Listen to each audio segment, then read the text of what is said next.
We begin our report as the United States stands ready to defend Israel at a moment's notice. The U.S. military has positioned additional resources in the Middle East ahead of an unexpected, attack from Iran or Hezbollah militants in Lebanon. The Pentagon announced Sunday it would send the guided missile submarine USS Georgia to the region. That's on top of the additional aircraft and warships already in place. White House spokesperson John Kirby says an attack could come as early as this week.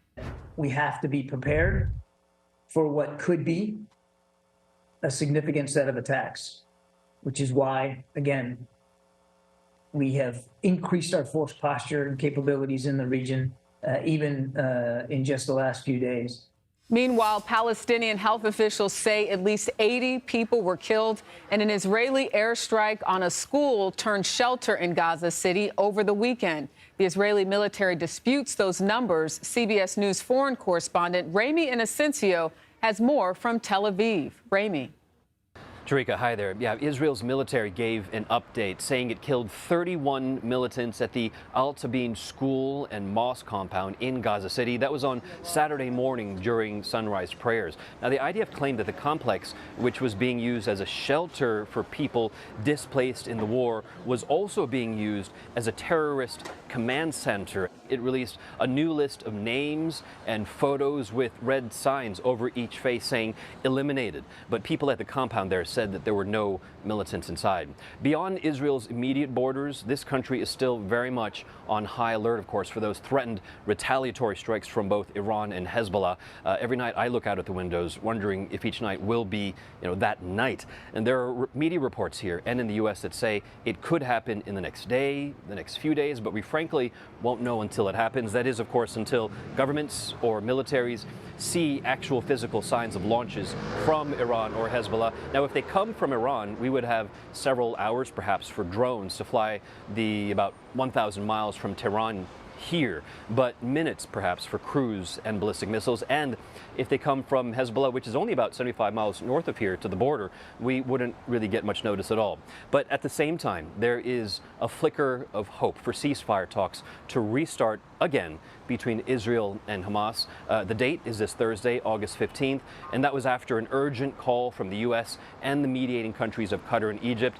Israel said that it would attend, but Hamas just overnight gave its reply, said it was non-committal about attending. And Tarika, the militant group didn't say they actually weren't going, but they said that they wanted to implement a past proposal that they had agreed to from early July. All right, Ramy Inocencio, stay safe. Thank you.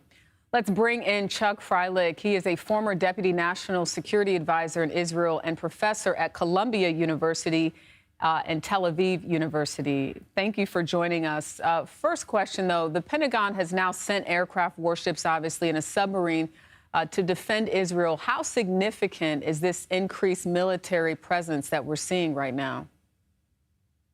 Well, it's a very significant military presence. We're talking 2 aircraft carrier groups. That's a very large deployment.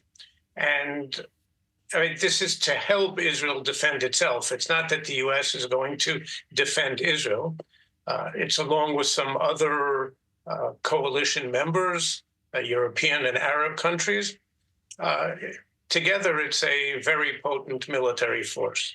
And some of this obviously to be expected. What range of responses, though, from Iran or other proxies does Israel need to be prepared for? Well, the question is whether it's just Iran, whether it's Iran and Hezbollah. It could be just Hezbollah. And of course, it could be some of the other allied proxies of theirs. We don't know if it's going to happen all together, whether they're going to do it in some sort of staggered form. And as your correspondent was saying, it could be a combination of ballistic missiles, cruise missiles, and drones. And the question is whether, I mean, it's pretty clear that they will want, from their point of view, to do something bigger and better, so to speak, than the massive attack that they launched in April, when it was over 300 missiles and drones. The question is whether they will want to hit major population centers, Tel Aviv, and or whether they will just focus on military targets. We'll see. We know that several countries in the Middle East and Europe are urging Iran to show restraint. Do you think that will make a difference?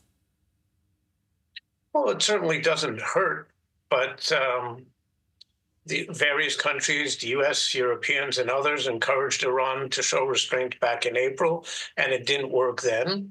And the Iranians and the Hezbollah say that they will attack now. They've been saying it for the last couple of weeks. I think that the massive American buildup in the region gave them second thought and may have at least deterred the Iranians. They may leave it to Hezbollah, but that's pretty much saying the same thing. It's an Iranian proxy. It's unclear. We will see, and it could happen any minute now. It's not something that might happen days or weeks from now. It could even be tonight here in Israel. All right, Professor Chuck Freilich, we thank you so much for your time.